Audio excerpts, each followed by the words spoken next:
Hello everyone, I'm going to share some important questions about Node.js. So, this is my first question. What is Node.js and how does it differ from other server-side technologies like Apache or PHP? Node.js is a JavaScript runtime environment that allows developers to execute JavaScript code on the server side, and it is also different from other technologies like PHP uh, because it is non-blocking and event-driven architecture, so that it is well suited for handling asynchronous tasks and real-time applications. And the another question: what is callback function in Node.js and why are they commonly used in asynchronous programming? In general, callback function is a function that passed as an argument to the another function and executed when that function completes its operation.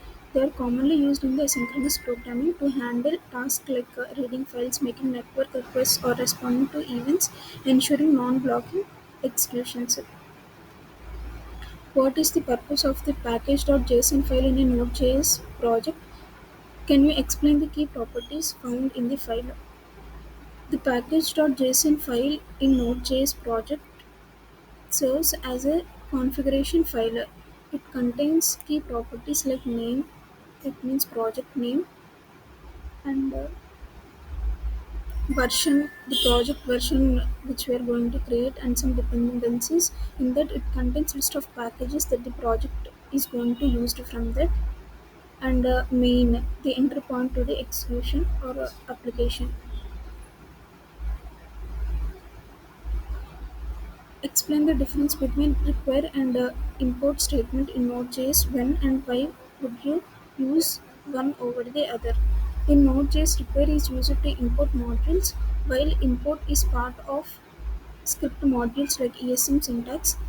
Require for command.js modules, it means Node.js native modules and third-party libraries, and import for ES modules when using the ESM syntax. What is middleware in the context of Express.js? Can you give an example of how you would use middleware in an Express application? Middleware in Express.js is a function that process incoming HTTP requests before they reach the route handlers. It serves some functions between client and server. This is an example code I've written. Imported the express and stored in some variable. Uh, this is for request response. Printed the request received if the request is received correctly. It is used in the port 3000. What is RESTful API and how can you create one using Node.js and Express.js? Explain the main HTTP methods used in RESTful APIs. In generally, RESTful API means representational state transfer. It is a web service that follows principles of simplicity and uses standard HTTP methods for communication. To create one using Node.js and Express.js, we define routes and handlers that correspond to resource and actions.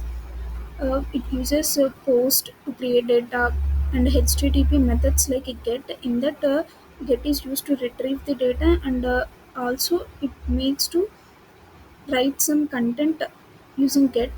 Post to create data, put to update data, and delete to remove the data. So Express.js simplifies the process with its routing and middleware capabilities, so that it makes easy for RESTful APIs in Node.js. What is the purpose of the Node Package Manager and how do you use it manage dependencies in a Node.js project?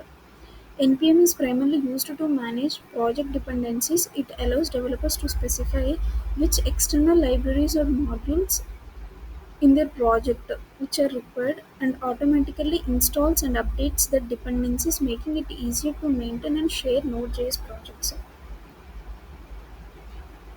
Why is it important to hash passwords in a web application? Answer it like a human in interview.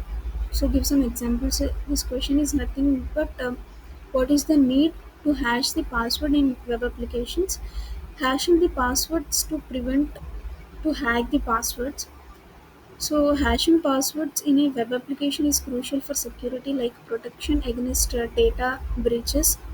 It means it converts into passwords into irreversible and scramble strings means that format is totally changed compared to the original password, and it is for user privacy so that the password won't be will easily goes to another person.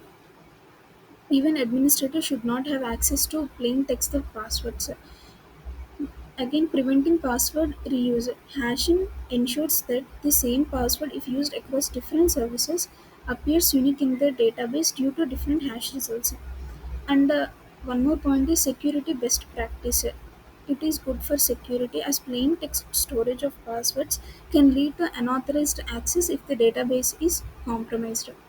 Regularity compliance. Many data protection regulations such as GDPR require organizations to protect user data including passwords through hashing and encryption. Thank you.